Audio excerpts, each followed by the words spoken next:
आज के दिन हम लोग सॉल्व करेंगे सैम्पल प्रॉब्लम नंबर 1.5 को। सैम्पल प्रॉब्लम नंबर 1.5 के अंदर हम ये एक बात नोटिस कर लेते हैं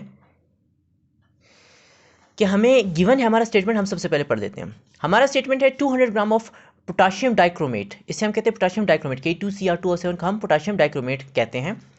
were reacted with 200 gram concentrated H2SO4, जिसे हम सल्फ्यूरिक एसिड कहते हैं। सल्फ्यूरिक एसिड की जो स्पेलिंग्स मैंने लिखे हुए ये भी एक्यूरेट है, ये भी एक्यूरेट है, ठीक है। तो कैलकुलेट करना है हमने mass of atomic oxygen produced और mass of reactant left unreacted. सबसे पहले हम पार्ट ए को समझेंगे और स्टेटमेंट को समझेंगे। हमें ये बताया जा रहा है कि पोटाशियम डाइक्रोमेट जो कि 200 ग्राम की क्वांटिटी में गिवन है वो रिएक्ट करता है 200 ग्राम के क्वांटिटी में जो कि कंसनट्रेटेड सल्फ्यूरिक एसिड है, उसके साथ उसका रिएक्शन होगा। तो ये हमारे मतलब हमारा ये स्टेटमेंट है। हम इस रिएक्शन को भी देख सकते हैं, ये रिएक्शन भी हमारे स्टेटमेंट में गिवन है। देख सकते हैं ये पोटाशियम डाइक्रोमेट रिएक्ट कर रहा है सल्फ्यूरिक एसिड के साथ, ये सारे प्रोडक्ट्स बन रहे हैं। जैसे इसे हम कहते हैं पोटाशियम सल्फेट, इसे हम कहते हैं क्रोमियम 3 सल्फेट, इसे हम कहते हैं वाटर और एटॉमिक ऑक्सीजन प्रोडक्ट में प्रोड्यूस हो रहे हैं, ठीक है। सोल्यूशन स्टार्ट करते हैं। सोल्यूशन स्टार्ट करने से पहले हमने एक गिवन डाटा बनाना होता है अपने स्टेटमेंट को देखते हुए। जो हमारा स्टेटमेंट है वो हमें ये बता रहा है कि हमारा जो गिवन मास है पोटाशियम डाइक्रोमेट का वो है 200 ग्राम्स। सिमिलरली जो हमारा सल्फ्यूरिक एसिड है उसका जो गिवन मास है हमें पता चल रहा है वो है 200 ग्राम्स, ठीक है। सबसे पहले वो हमसे पूछ रहा है मास ऑफ एटॉमिक ऑक्सीजन प्रोड्यूस्ड। क्या फाइंड आउट करना है? क्वेश्चन को एक बार जरा मैं नोट कर लेता हूँ। हमें ये फाइंड आउट करना है, ये जो एटॉमिक ऑक्सीजन है ना, ये ऑक्सीजन, हमें ये ऑक्सीजन इसकी जो क्वांटिटी है ना प्रोडक्ट में कितना प्रोड्यूस हुआ है हमें ये फाइंड आउट करना है। इसे फाइंड आउट करने के लिए सबसे पहले हमें लिमिटिंग रिएक्टेंट फाइंड आउट करना है। लिमिटिंग रिएक्टेंट इन दोनों में से कोई एक है, ठीक है। इन दोनों में से कोई एक लिमिटिंग रिएक्टेंट है। अगर हमने लिमिटिंग रिएक्टेंट फाइंड कर लिया तो ही हम इस ऑक्सीजन जो कि प्रोडक्ट में प्रोड्यूस हो रहा है ऑक्सीजन एटम, इसकी क्वांटिटी को हम मालूम कर सकते हैं। तो अब हमें पता चल गया कि भाई हमें फाइंड आउट क्या करना है, हमने लिमिटिंग रिएक्टेंट फाइंड आउट करना है। लिमिटिंग रिएक्टेंट इन दोनों में से कोई एक है और हमें तकरीबन जो डाटा हमें प्रोवाइड किया गया है इन दोनों रिएक्टेंट्स का, हमें सिर्फ गिवन मास दिया गया है, ठीक है। तो मैंने वही गिवन मास इधर लिख दिया कि given mass of potassium dichromate is 200 gram and given mass of sulphuric acid is 200 gram. Okay, सबसे पहले हम मोल्स फाइंड आउट कर लेते हैं। किसके? K2Cr2O7 के। मोल्स फाइंड आउट करने के लिए हमें गिवन मास को मोलर मास से डिवाइड करना होता है, ठीक है। जो कि potassium molar mass find out करना बड़ा आसान है। जस्ट पोटाशियम की जो मोलर मास वाली वैल्यू है वो 39 है। 39 को 2 से मल्टीप्लाई करो। क्रोमियम की 52 है, 52 को 2 से मल्टीप्लाई करो। ऑक्सीजन की 16 है, 16 को 7 से मल्टीप्लाई करो और इन तीनों को प्लस कर दो, एग्जैक्ट 294 आएगा। 294 ग्राम्स पर मोल। 200 को जैसे ही मैं 294 से डिवाइड करता हूँ कैलकुलेटर से आप निकाल सकते हैं वैल्यूज एग्जैक्ट 0.68 मोल्स आएगी। हमने ये किसके मोल्स फाइंड आउट कर लिए? हमने K2Cr2O7 के मोल्स फाइंड आउट कर लिए, ठीक है। अब हमने इसी तरह से सिमिलरली सल्फ्यूरिक एसिड के भी मोल्स फाइंड आउट करनी है। तो मैं लिखता हूँ number of moles of H2SO4 is equal to given mass upon molar mass. जो गिवन मास है वो एग्जैक्ट वही है 200 ग्राम और मोलर मास हाइड्रोजन का जो मोलर मास है वो 1 है। 1 को 2 से मल्टीप्लाई करो प्लस सल्फर का 32 है, plus 32 plus 4 multiply by 16, exact value 98 आएगी। 98, तो अगर आप 200 को 98 से डिवाइड करोगे आपकी वैल्यू आ जाएगी 2.04 मोल्स, ठीक है। हमने ये मोल्स क्यों फाइंड आउट किए हैं? हमने ये मोल्स इस वजह से फाइंड आउट किए हैं ताकि ये मोल्स हम इस बैलेंस्ड केमिकल इक्वेशन में इंप्लीमेंट करके लिमिटिंग रिएक्टेंट फाइंड आउट कर सके, ठीक है। अब अगले स्टेप में मैं आपको दिखाता हूँ कैसे। जैसे ये हमारा रिएक्शन है, लिखा हुआ है K2Cr2O7 प्लस 4H2SO4, एग्जैक्ट मैंने वही रिएक्शन लिखा हुआ है, ठीक है। इससे पहले मैंने ये 1 लिखा हुआ है, ये 1 जो है रिप्रेजेंट कर रहा है इसके, अगर किसी भी मतलब वैल्यू के पीछे कुछ ना हो लिखा तो समझ लेना कि उसकी जो नंबर ऑफ मोल्स है ना वो 1 है। जैसे यहाँ पर देखो कुछ भी नहीं है लिखा हुआ, तो इसका जो नंबर ऑफ मोल्स कितने हैं K2Cr2O7 के? 1 है, ठीक है। अब मैंने जो मोल्स फाइंड आउट किए हैं, जो यही वैल्यूज है मैंने पुट कर दी। K2Cr2O7 के नीचे 0.68 मोल्स, H2SO4 की जो वैल्यू है 2.04 मोल्स। अब मैंने ये सब फाइंड आउट करना है, इसकी लिमिटिंग रिएक्टेंट मैंने फाइंड आउट करनी है कि इन दोनों में से लिमिटिंग रिएक्टेंट कौन सा है। तो लिमिटिंग रिएक्टेंट फाइंड आउट करने के लिए मैं सबसे पहले लिखता हूँ, इस लिमिटिंग रिएक्टेंट को फाइंड आउट करना है तो हमें सबसे पहले इन दोनों रिएक्टेंट्स को किसके साथ रिलेट करना है? हमारे प्रोडक्ट्स के साथ रिलेट करना है। जो हमारा प्रोडक्ट है ना, हमें इसके साथ इसको रिलेट करना है, ठीक है। मैं लिखता हूँ 1 मोल ऑफ K2Cr2O7, यानी ये 1 मोल कितने मोल्स ऑफ ऑक्सीजन एटम के बराबर है? 3 मोल्स ऑफ ऑक्सीजन एटम के बराबर है, ठीक है। मैंने यहाँ पर 0.68 मोल्स ऑफ K2Cr2O7 लिख दिया क्योंकि मैंने 0.68 मोल्स फाइंड आउट किए हुए हैं K2Cr2O7 की वैल्यू। मैं लिखता हूँ 0.68 moles of K2Cr2O7 is equal to 3 अपनी जगह पे, ये 1 गया इधर डिवाइड हो गया, मल्टीप्लाई किससे किया मैंने 0.68 से। अब ये वैल्यू आप कैलकुलेटर से निकालोगे exact 2.04 moles of oxygen atom आएगी। ठीक है, अब इस वैल्यू को ध्यान में रखना, इसी से हम मालूम करेंगे ये लिमिटिंग रिएक्टेंट है या नहीं है, ये K2Cr2O7 लिमिटिंग रिएक्टेंट है या नहीं है। अब सिमिलरली इसको भी मैंने ऑक्सीजन एटम के साथ रिलेट करना है। कैसे रिलेट करूंगा, कितने मोल्स है इसके, 4 मोल्स हैं, तो मैं लिखता हूं 4 moles of H2SO4 is equal to same 3 moles of oxygen atom. अब मैंने H2SO4 के जो मोल्स फाइंड आउट किए थे वो 2.04 मोल्स हैं, तो मैं लिखता हूं 2.04 moles of H2SO4 is equal to, अब ये 4 है ये इधर यहाँ पे आके डिवाइड हो जाएगा, 3 से डिवाइड हो जाएगा, 3 डिवाइडेड बाई 4 मल्टीप्लाई बाई ये 2.04 के साथ मैं मल्टीप्लाई करूंगा, एग्जैक्ट 1.53 आएगा, ये 1.53 मोल्स लिखे हुए हैं। ठीक है, 1.53 मोल्स। अगर ये 1.53 मोल्स आंसर आ रहा है, यहाँ पर एक बात नोटिस करो, जो ये आंसर आया हमें K2Cr2O7 की जो मोल्स की वैल्यू आई है वो 2.04 है, जबकि H2SO4 की 1.53 है। तो हमें यहाँ से पता चल रहा है जो लिमिटिंग रिएक्टेंट है यहाँ पर वो H2SO4 है, वो K2Cr2O7 नहीं है, क्योंकि H2SO4 लीस्ट नंबर वैल्यू दे रहा है, सबसे कम वैल्यू दे रहा है। प्रोडक्ट को जो सबसे कम वैल्यू देगा, जो नंबर ऑफ मोल्स सबसे कम देगा वही लिमिटिंग रिएक्टेंट होगा, जो ज़्यादा देगा वो लिमिटिंग रिएक्टेंट नहीं होगा, वो नॉन लिमिटिंग रिएक्टेंट होगा या फिर रिएक्टेंट इन एक्सेस।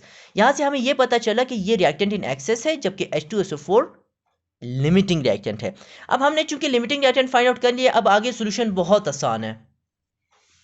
चूंकि हमने फाइंड आउट कर लिया कि H2SO4 लिमिटिंग रिएक्टेंट है, तो मैं कैसे आगे सोल्यूशन को कंटिन्यू करूंगा, मैं लिखूंगा H2SO4 is the limiting reactant and produced atomic oxygen is equal to, अब वही 1.53 जो वैल्यू मैंने फाइंड आउट की है, मतलब 1.53 मोल्स जो उसके आए, उसको मैंने ऑक्सीजन के मोलर मास के साथ मल्टीप्लाई कर देना है। ठीक है, क्या करना है, वही 1.53 मोल्स जो कि मैंने इधर फाइंड आउट किए थे, इस 1.53 को मैंने इस ऑक्सीजन के मोलर मास के साथ मल्टीप्लाई करना है। जैसे ही मैं मल्टीप्लाई करूंगा, जो आंसर आएगा ना, मास की जो वैल्यू आएगी ना एटॉमिक ऑक्सीजन की, मतलब प्रोडक्ट में कितने अमाउंट प्रोड्यूस हो रहा है, वो हमें उसका आंसर पता चल जाएगा।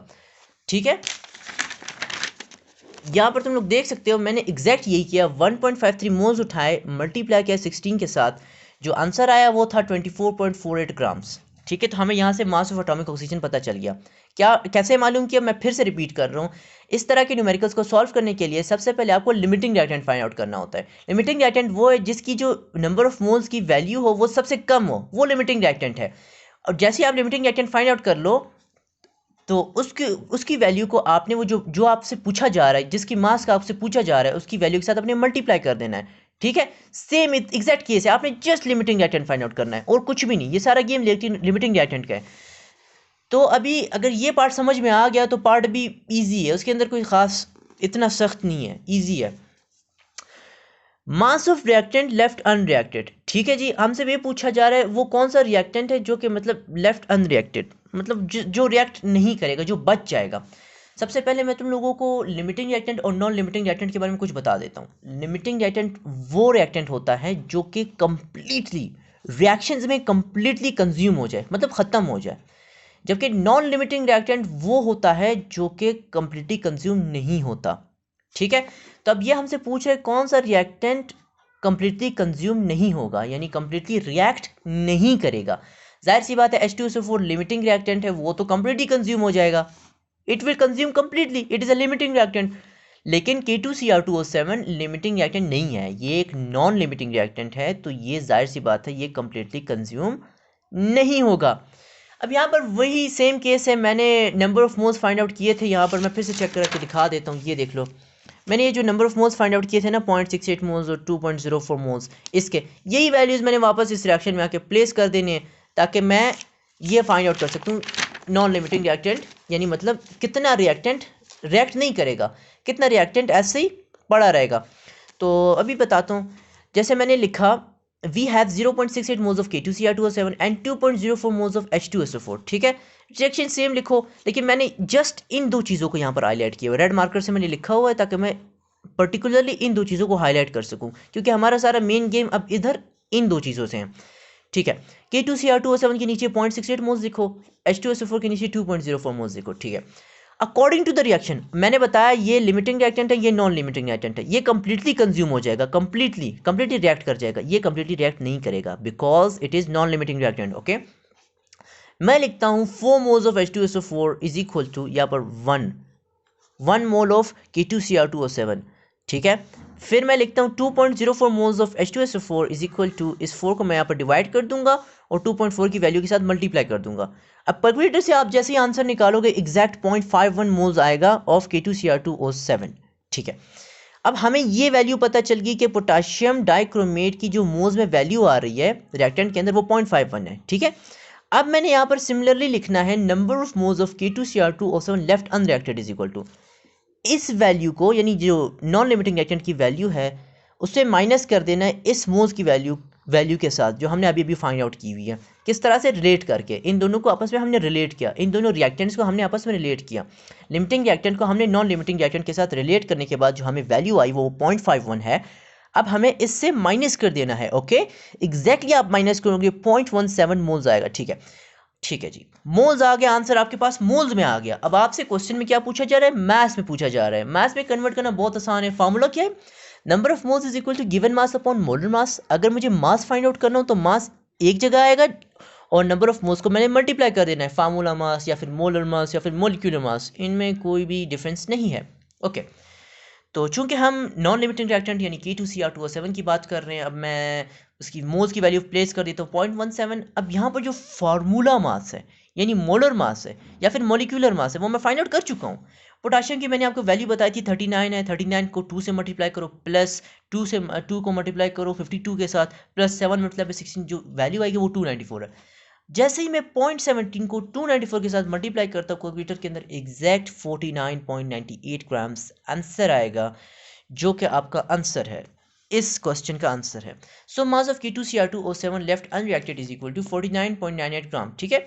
कोशिश करना कि कैलकुलेटर के बगैर थोड़े बहुत स्टेप्स सॉल्व किया करो, इससे आपको ये फ़ायदा होगा कि आपकी मैथमेटिकल स्किल्स यानी कैलकुलेशन स्किल्स आपकी इंप्रूव होंगी और आपके जो एंट्री टेस्ट आएगा ना फ्यूचर में उसमें आपकी बड़ी मदद होगी, क्योंकि वहाँ पर कैलकुलेटर्स अलाउड नहीं होते एंट्रेंस टेस्ट में। इसके अलावा जो एक मिस्टेक की तरफ चलता हूँ, जो बुक के अंदर एक मिस्टेक दी हुई है, ज़रा इधर नोटिस करो। फार्मूला मास ऑफ H2O मास इधर हमें गिवन है 200 ग्राम, जो फार्मूला मास है या मोलर मास या मोलिकुलर मास है वो हमें 98 ग्राम दिया हुआ है। तो number of moles of H2SO4 find out करने के लिए हमें गिवन मास अपॉन मोलर मास, तुम लोग खुद नोटिस करो यहाँ पर 294 नहीं आएगा, ये मिस्टेक है, यहाँ पर आएगा 98। आपको 200 को 98 के साथ डिवाइड करना है, जो आपका ये आंसर आएगा 2.04 मोल्स। चलो सही है, उम्मीद करता हूँ आपको आज की वीडियो समझ आई होगी, आपको आज का लेक्चर समझ आया होगा। इंशाल्लाह अब से मैं मतलब रेगुलर वीडियोस अपलोड करूँगा। तो फिर मिलते हैं ना नेक्स्ट वीडियो में, और ज़रूर कमेंट करना अगर मेरे साथ कोई क्वेश्चन हो, कोई डाउट हो, कुछ भी हो, मैं ज़रूर कमेंट्स पढ़ता हूँ, मैं रिप्लाई करता हूँ। कोई भी प्रॉब्लम हो मैं ज़रूर उसके रिगार्डिंग भी वीडियोस बनाऊँगा। कोई भी टॉपिक हो जिसमें आप फंसे हुए हो, किसी भी सब्जेक्ट के रिगार्डिंग, आप जस्ट कमेंट करो, मैं आपकी इंशाल्लाह उसकी वीडियो अपलोड करके दूंगा आप लोगों के लिए। मिलते हैं फिर नेक्स्ट वीडियो में।